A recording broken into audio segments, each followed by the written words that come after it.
drawn up here is showing kind of the second half after ovulation of the menstrual cycle. So you can see alveoli, secretory alveoli, the cells that would be capable under prolactin of synthesizing the components of milk are present, but without prolactin, they're not actually making those components, making the milk sugars or the protein.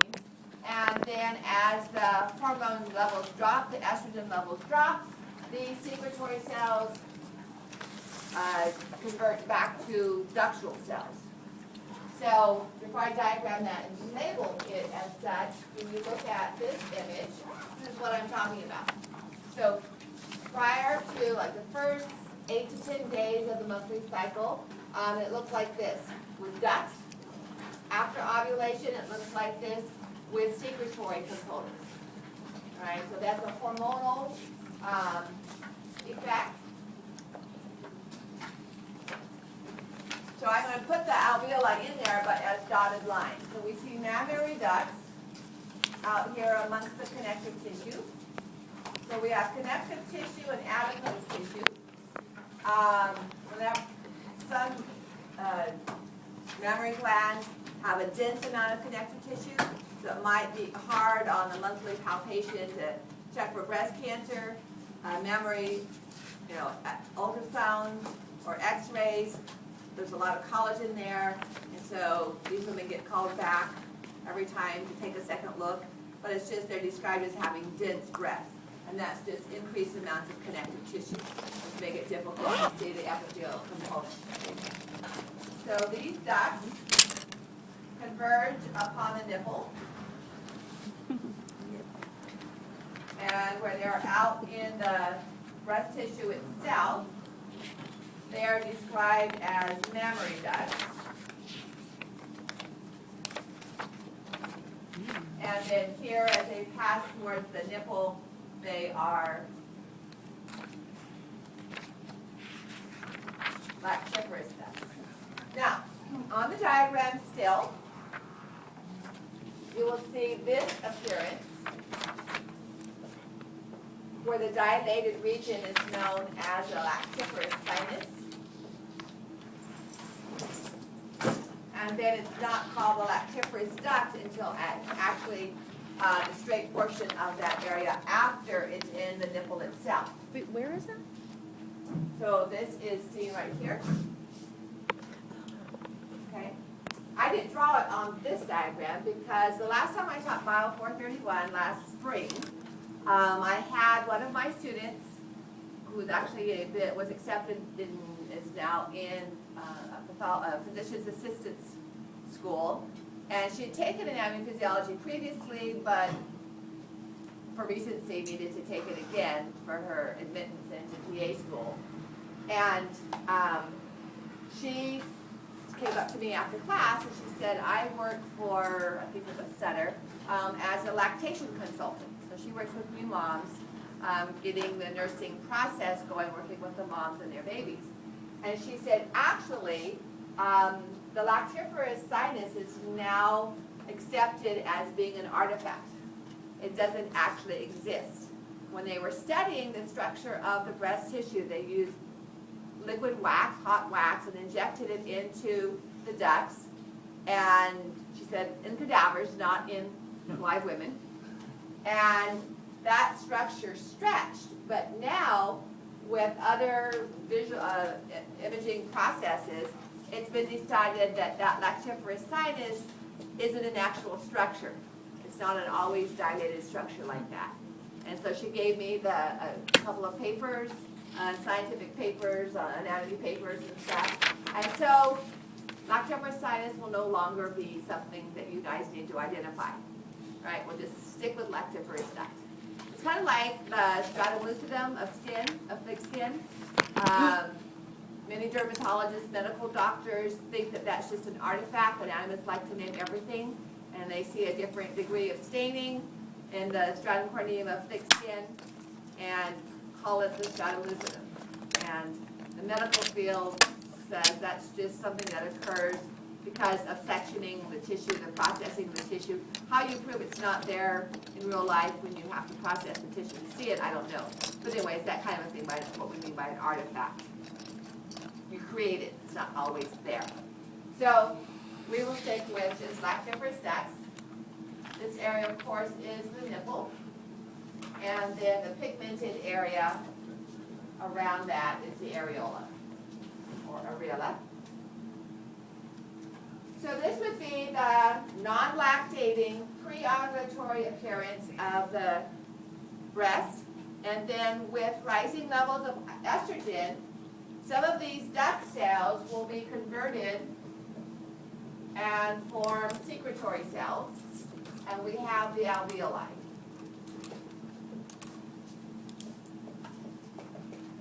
So this ductual to secretory alveolar cells occurs every month as estrogen levels rise and creates the breast tenderness that some women have. Those cells are not secreting the milk proteins until we get the prolactin. So there's 3 hormones that are involved in this whole process. Estrogen is going to be in the duct to alveolar changes.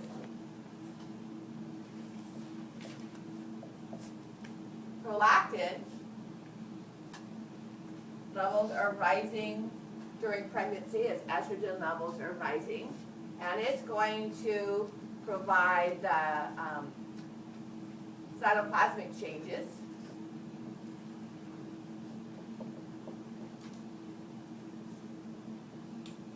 Needed for milk production. So under prolactin, the cells can actually synthesize the milk sugars, the lactose, and milk proteins.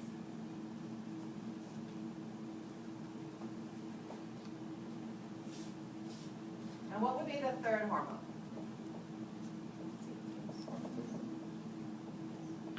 I'm hearing whispering.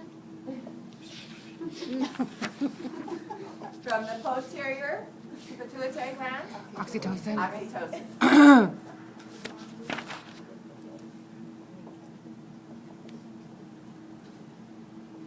And this is the milk letdown reflex. So there are cells that are actually epithelial cells but have actin and myosin within them, and so they can contract that squeeze the ducts to move the milk through.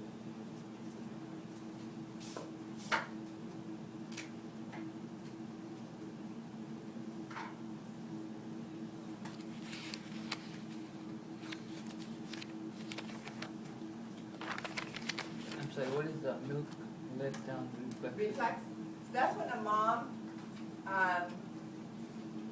nears the time when her baby is hungry and she hears her baby cry.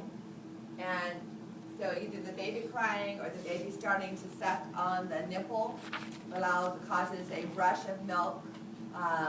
Some women need to wear pads inside their nursing bras because they're not near their child and they hear another baby cry.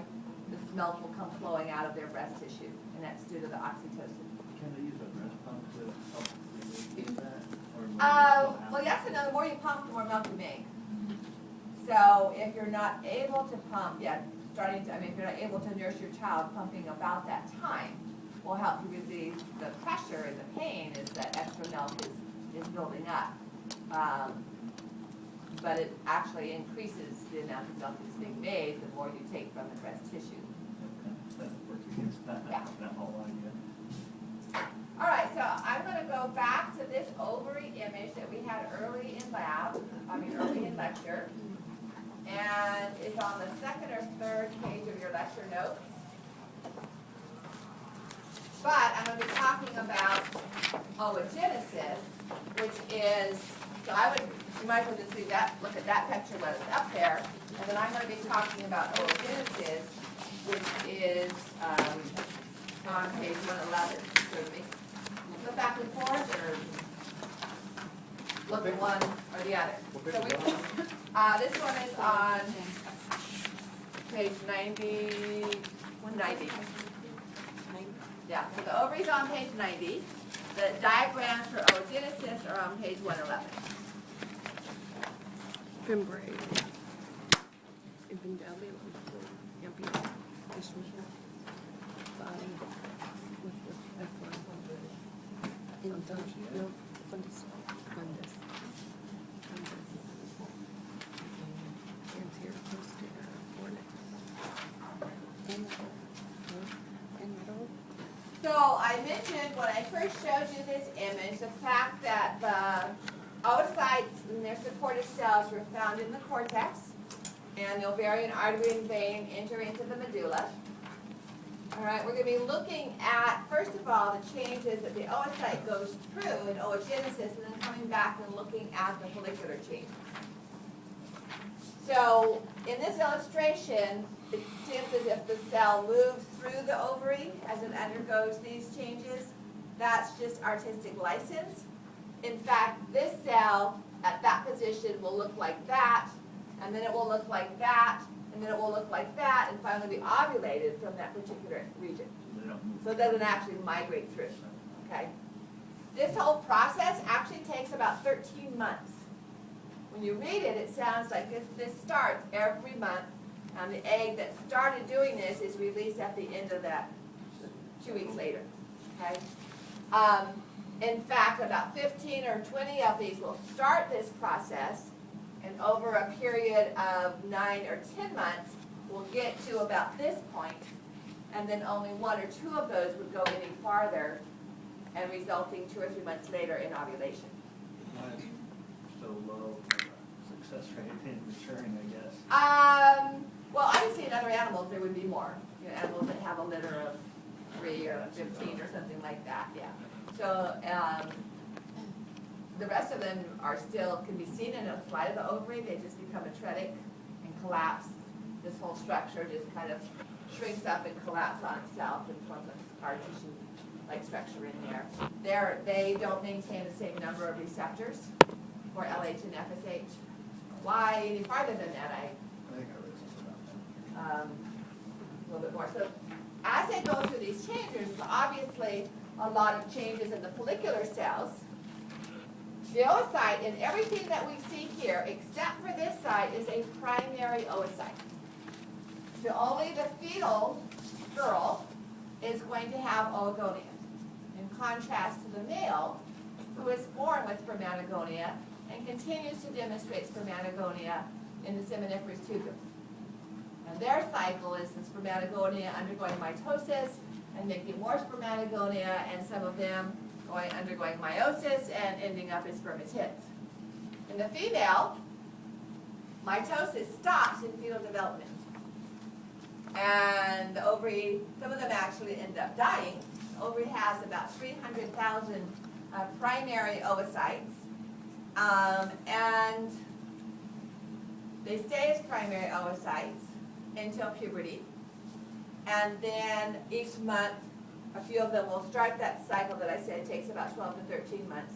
And one of them may complete it. But even so, it's only released as a secondary oocyte. So we're going to come back and talk about those particular follicular changes, but I want to do the oogenesis that we did Friday with the male. The same chromosomal patterns are going to be seen, the same types of cell divisions occur, but the size of the cells are different. So instead of forming 2 secondary oocytes, we only form 1, and then a tiny little cell that has a different name. Okay? So tiny that I can't fit my chromosomes into it when I diagram it. So let's start out with our oogonium, or oogonium.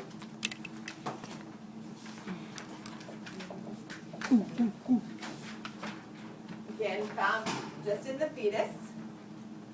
We'll use a couple of chromosomal types to illustrate this. So instead of an X and a Y, this is from a female. So it's going to have an X chromosome that came from her mother's egg. All right, so we're looking at a woman of childbearing years, and the egg that she has in her, well, she's not a childbearing, she's a fetus at this point, but her mother's egg that created her is X chromosome, and then the father's sperm that created her is also an X chromosome. Because if the father's sperm had a Y chromosome, Should be a boy. she would be a boy. Everybody clear on that? Okay. So now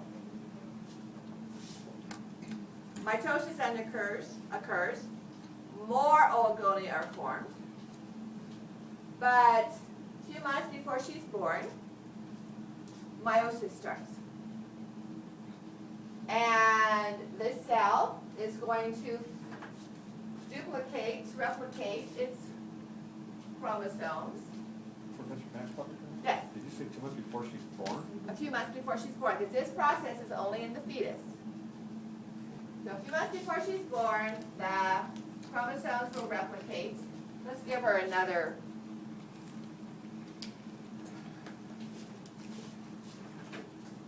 chromosomes here to utilize.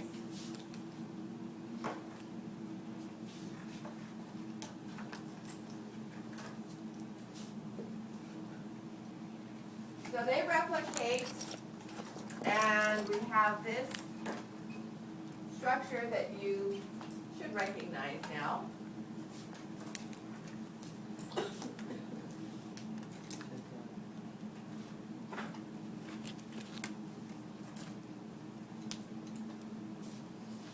This is now a primary oocyte.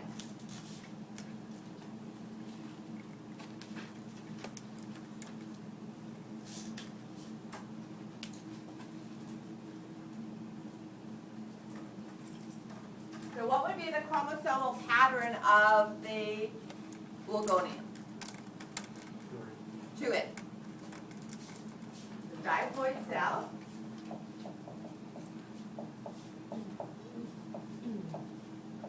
And it's 2N. The primary oocyte, have we undergone cell division? No. No. So after the last mitotic division that created this oogonium, it replicated its chromosomes. Tetrads are formed. It's a primary oocyte, and its chromosomal pattern is 2. Is it a diploid cell? Yes. So it still has both pairs of chromosomes, but replicated copies. So 2 parentheses 2 it.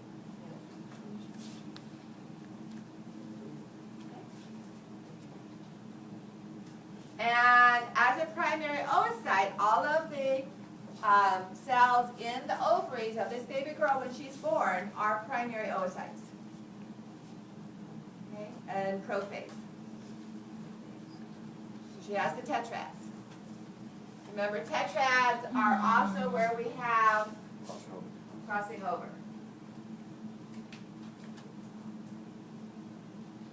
I'm just going to cross over one of these because it takes forever. But we don't need to know that term synapsis. No.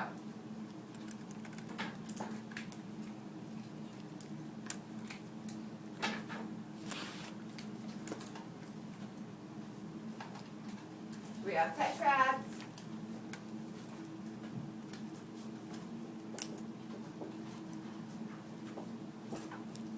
And you said in metaphase phase, Professor, when they actually do the crossing over? Yeah, but they have to be close together. So now, all through childhood, they're oocytes. They're primary oocytes. Okay. Then, with each, when she reaches puberty, with each month, a few of them are now going to start to move through anaphase, and just prior, within an hour or so prior to ovulation, will complete the second meiotic division. So this entire 12, 13 months, they're still primary oocytes. Or if they're not going to go through this until she's 45, they stay primary oocytes from the time she was born until she's 45. Alright? So this stage right here, from here to the next, is going to be variable. No cell division yet. That's why we're still diploid. Then this cell divides just prior to ovulation. First meiotic division.